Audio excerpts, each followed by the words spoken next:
এই বেরো তো এখান থেকে, বেরো। মল্লার,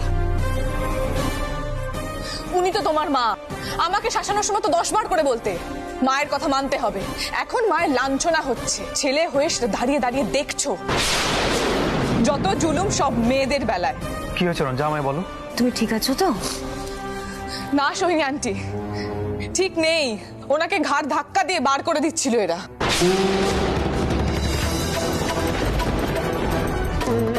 রুক্মিণী, এসব এসব রঞ্জা বলছেটা কি? কার এত বড় সাহস হয়েছে তুমি আমাকে বলো রুক্মিণী?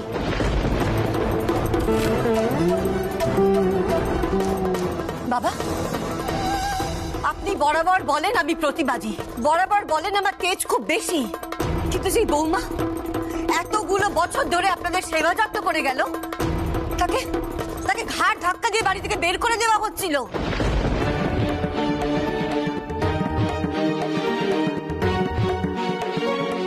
তাহলে তো দেখা যাচ্ছে আমি বাড়ির থেকে বেরিয়ে গিয়ে ঠিকই করেছিলাম, নয়তো আজ আপনি আমাকেও বাড়ির থেকে বেরিয়ে করে দিতেন। আর আমার ছেলে শুধু দাঁড়িয়ে দাঁড়িয়ে দেখত।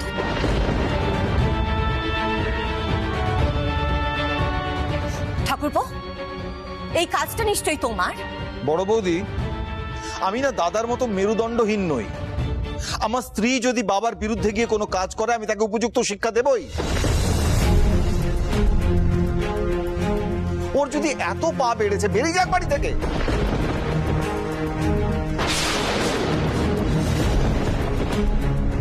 পণ্ডিতজি,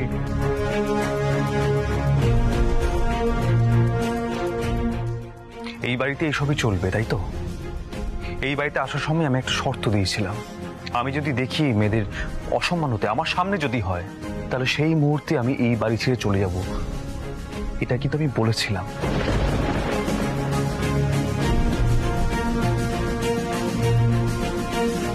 আমি এই বাড়ি থেকে অনেকবার চলে যাওয়ার চেষ্টা করেছিলাম, কিন্তু পিলু আমাকে আটকে দিয়েছিল। তবে আজকে যে ঘটনাটা দেখলাম, সেটা দেখার পর আমি এই বাড়িতে আর এক মুহূর্ত থাকবো না, এক্ষুনি বেরিয়ে যাব।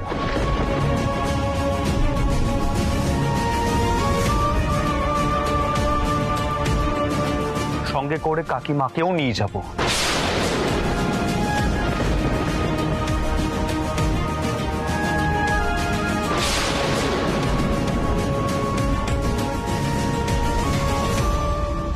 পণ্ডিতজি, আমি একাই সবার দায়িত্ব নিতে পারি।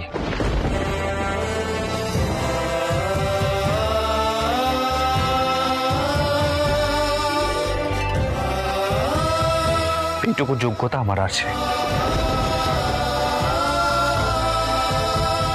পিলু, তুমি এক্ষুনি যাও। কাকিমা, মা, তোমার জিনিসপত্র গুছিয়ে নাও, আমরা এক্ষুনি এই মুহূর্তে বাড়ি ছেড়ে বেরিয়ে যাবো। আর রঞ্জা, তুমি সিদ্ধান্ত নাও, তুমি আমাদের সঙ্গে যাবে নাকি এখানে থাকবে।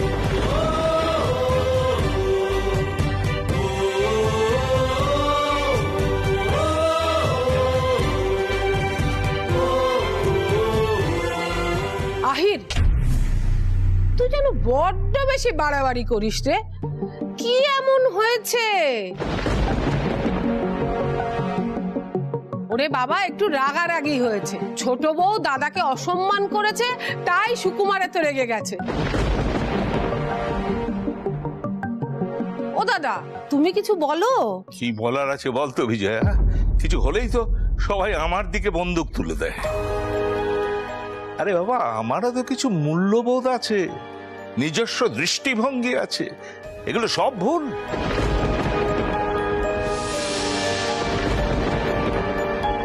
এতদিন ধরে তো এই মূল্যবোধটাই কাজ করেছে। তোর মনে নেই বিজয়া, সুকুমার, সব্যসাচী আর ওদের বড় দিদিকে আমি কতবার বারণ করেছিলাম যে লুকিয়ে লুকিয়ে গানের জলসা না যেতে, কিন্তু সে পথেই ওরা পা বাড়ালো। তার পরিণাম কি হলো? প্রাণ হারালো, তাই তো?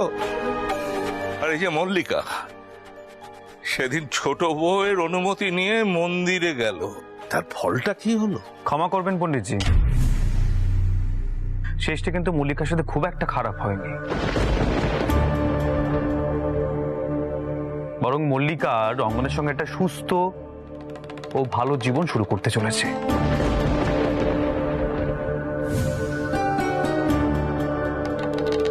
এই মুহূর্তে ছোট মা এই বিয়েটা মেনে নিতে পারেননি, উনি আপসেট আছেন, কিন্তু আমার ছোট মা ওরকম মানুষ নন, শিগগিরই মেনে নেবেন।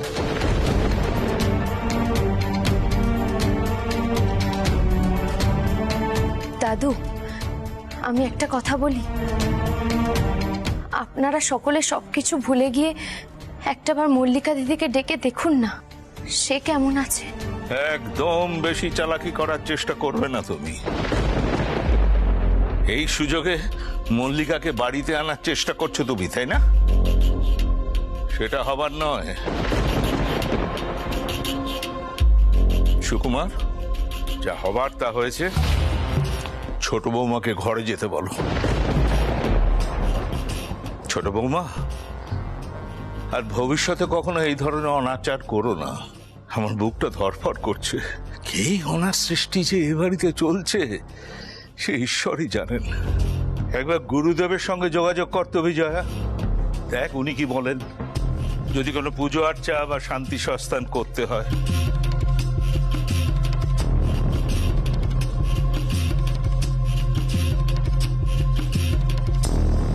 ঠাকুরপো, রুক্মিণীর ছেলে মেয়ে বড় হয়ে গেছে, তুমি এখনো কি করে ওর সঙ্গে এই ব্যবহারটা করো আমি সত্যিই জানি না। দয়া করে ওর মান সম্মানটা এভাবে জলে ফেলে দিও না। রুক্মিণী, এবারে নিজেকে একটু শক্ত করো। মেয়েকে দেখতে গেছে বলে এই অবস্থা। ছি ঠাকুরপো, ছি।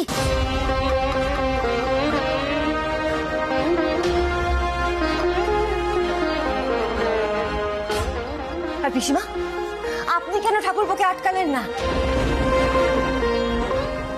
না না, এই কিছুতেই মেনে নেওয়া যায় না। বলো, তোমার লজ্জা করে না যে কথা কথা তুমি পুরুষ মানুষ এত বড়াই করে বলো, তুমি তোমার মায়ের সম্মান রক্ষা করতে পারছো না?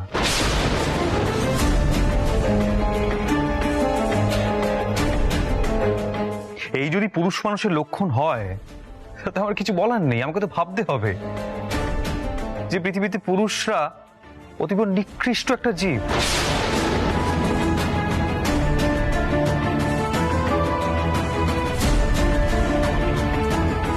ছোটকা, গুরুজি, আমি তো এদেরও দেখি, তখন তোমার এই ঔদ্ধত্যের কথাগুলো না বড় ছোট মনে হয়, আমার মন মানতে চায় না।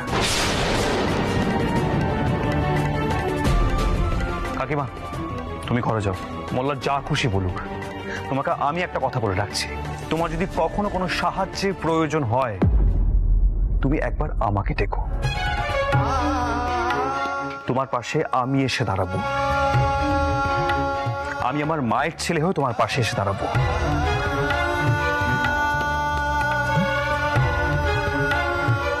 কারণ এই বসু মল্লিক পরিবারের ছেলেরা তো কথা বলতে পারে না, কথা বলা বারণ, নিয়ম তো এখানকার।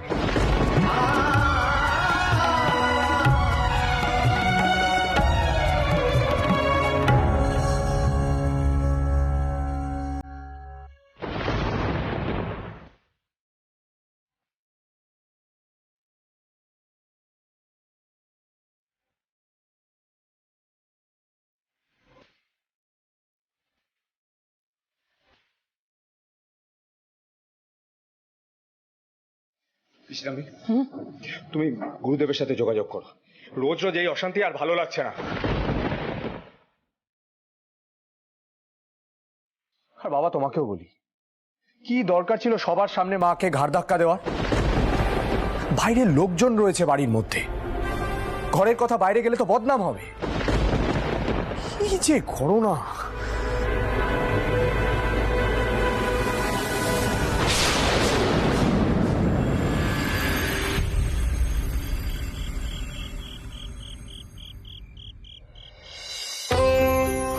মল্লিকা দিদি, রঙ্গন দাদা খুব ভালো ছেলে, তোমাকে এত ভালো রাখবে যে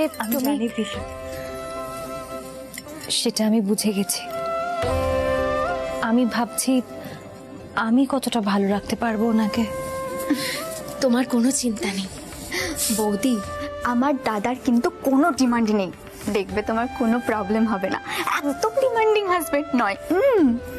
এবার চলো আজ রঙ্গন দাদা তোমাকে দেখে একেবারে পাগলই হয়ে যাবে। চলো চলো এসো বৌদি।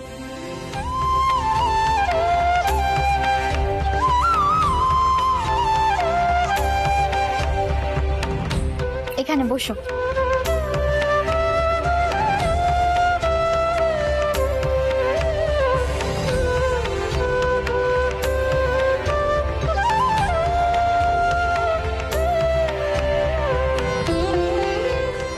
বৌদি তুমি এখানে বসে, আমি দাদাকে নিয়ে আসছি, কেমন? ও পিলু, শেষে দাদারও ফুল সজ্জা হচ্ছে, আমি তো ভাবতেই পারছি না। যাই দাদাকে নিয়ে আসি। পিলু একটু বসো। বলছিলাম কি যে আমার না খুব ভয় করছে। কিসের ভয় মল্লিকা দিদি? আসলে কি বলো তো পিলু, এই বিয়ের পোশাক আমি তো একবার পরেছিলাম, সেই বিয়ের রাতেই সব কিছু খুইয়েছিলাম।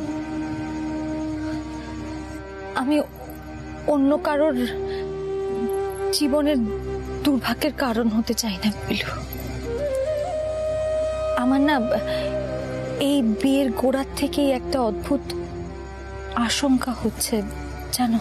তুমি একদম ভয় পেও না মল্লিকা দিদি। ভগবান যখন তোমাকে নতুন করে বাঁচার একটা সুযোগ দিয়েছেন, তখন উনিই তোমার সব দুর্ভাগ্য কাটিয়ে দেবেন।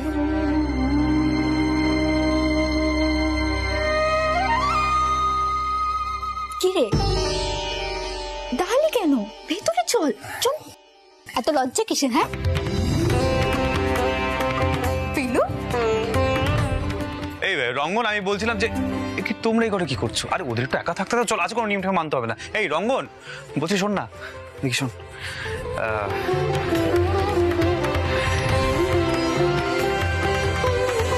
All the best. চলো, আর নিয়ম টিয়ম কিছু মানতে হবে না, এসো চল চল, হয়েছে চল।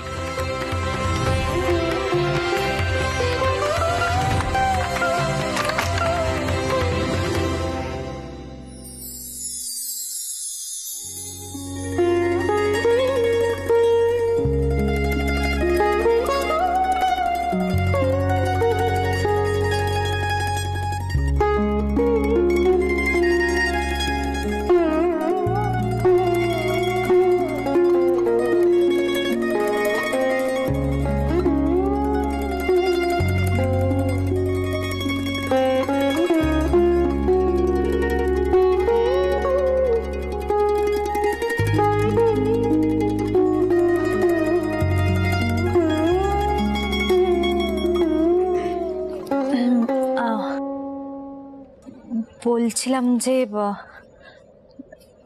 আপনি নিশ্চয়ই খুব ক্লান্ত আছেন, আপনি শুয়ে পড়ুন না। ক্লান্ত তো আপনার হওয়ার কথা না, মানে আচ্ছা ঝড়ঝাপটা গেল, তবে তবে আহিদা বলল যে আপনার মা এখন ঠিকই আছেন। আসলে কি বলুন তো, ওই বাড়ির লোকেরা এই ধরনের ব্যবহার পেয়ে অভ্যস্ত।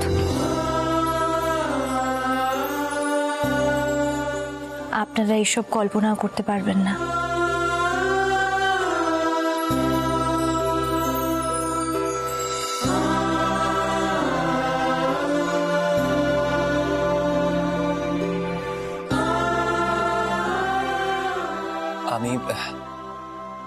আমি একটা কথা বলতে চাই আপনাকে।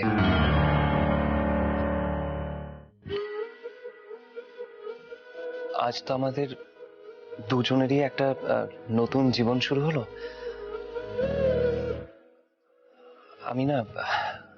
আমি আপনার কাছে আমার জীবনের কোনো গোপন কিছু রাখতে চাই না। হ্যাঁ, কি বলার আছে বলুন না। আপনার জীবনে কি অন্য কেউ আছেন, মানে অন্য কোনো সম্পর্ক? দাদা ভাইয়ের কথায় আপনি কোনো স্বার্থ ত্যাগ করেননি তো?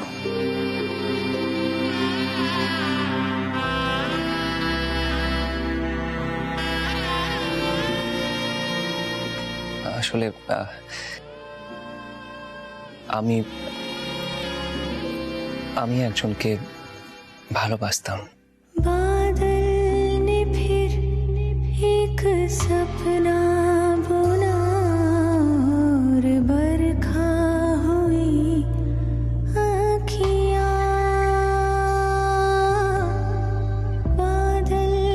খুব শ্রদ্ধাও করতাম, কিন্তু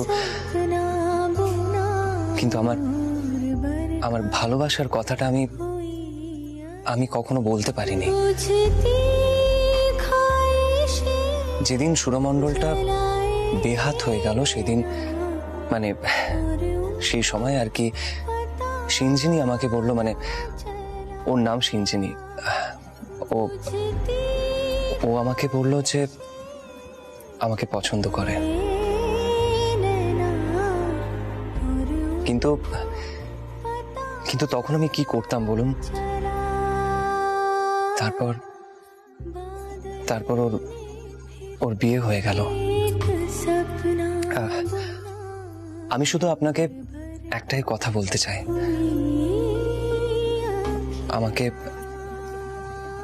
আমাকে একটু সময় দিন।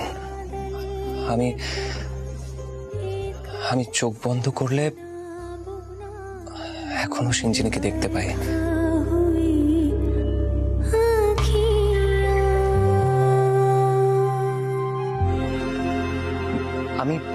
আমি আপনাকে ঠকাতে চাই না, কিন্তু এর মধ্যে আমি সমস্ত কর্তব্য পালন করব।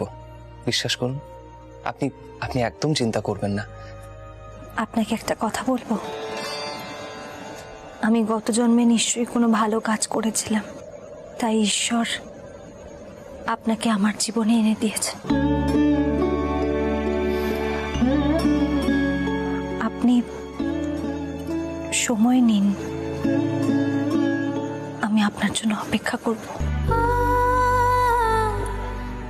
বিশ্বাস করুন, আমি কথা দিচ্ছি, আমি কোনোদিনও জোর করে আমার অধিকার চাইব না। আপনার পাশে পাশে বন্ধুর মতন থাকবো।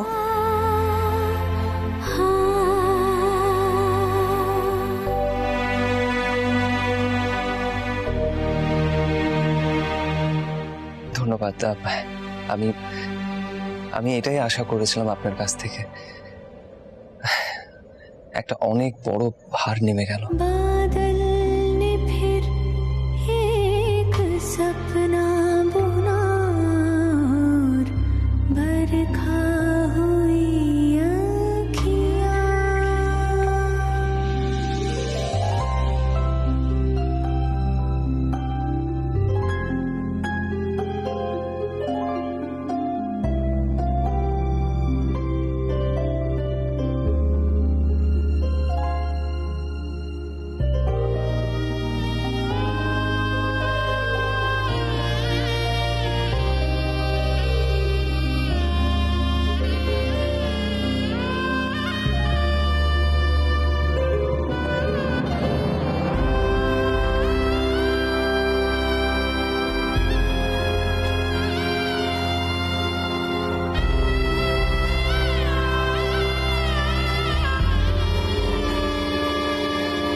এদের ঘুমই ভাঙছে না। মল্লিকা, এই মল্লিকা,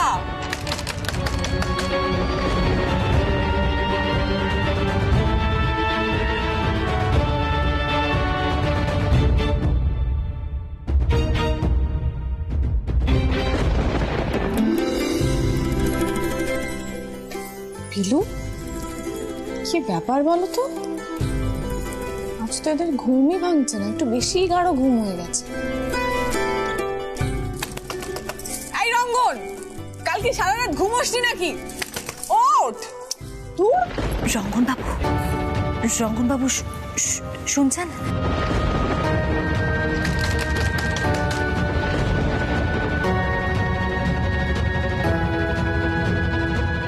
এই রঙ্গন, ওঠ। তুই এরা এখন উঠবে বলে মনে হচ্ছে না। আমরা এক কাজ করি, আমরা বরং একটু বাদে আসি, ওরা ততক্ষণে রেডি হয়নি। হ্যাঁ, সেই ভালো। চল।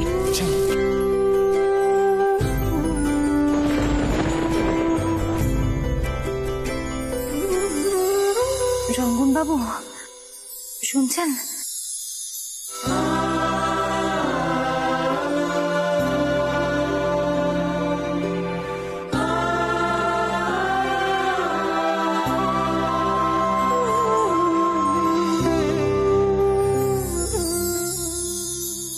আজ থেকে শুরু হচ্ছে বোধিসত্ত্বর বোধ বুদ্ধি, ঠিক রাত 10টায়।